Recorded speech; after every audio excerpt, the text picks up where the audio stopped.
Russia is struggling to find volunteers to fight in Ukraine as devastating losses and poor battlefield performance have led to refusals to go into combat, a U.S. official said.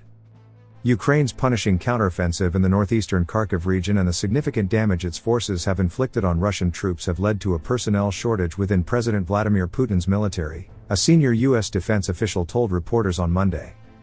We're seeing the Kremlin increasingly straining to find new recruits to fill out their thin ranks, and the Russians are performing so poorly that the news from Kharkiv province has inspired many Russian volunteers to refuse combat, the official said.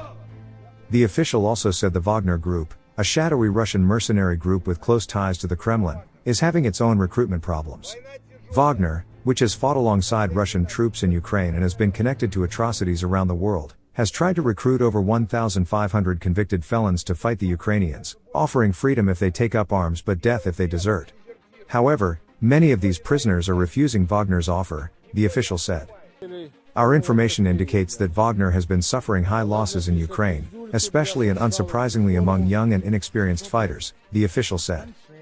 In a recent intelligence assessment, Britain's defense ministry said Wagner's push to recruit prisoners and shorten training courses at Russian military academies indicate critical shortages for Moscow.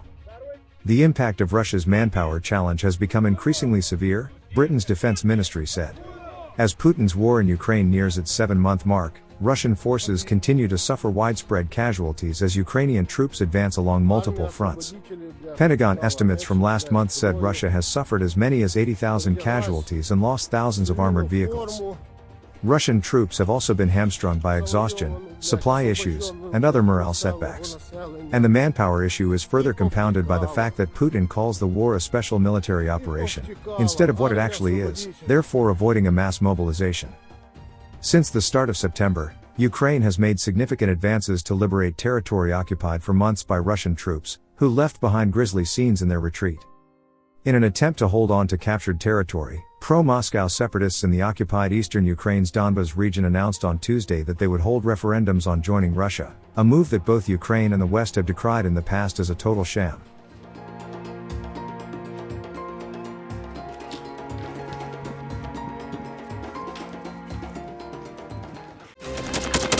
Thanks for watching, and don't forget to subscribe. Also, if you want to support Warthog Defense, please become our member and get early access to new videos, exclusive members-only videos, and become administrator in comment section. The membership link is in the description. Rescues every day. We had a guy last week, it's 6 rescues in 6 days. He's doing the job every day.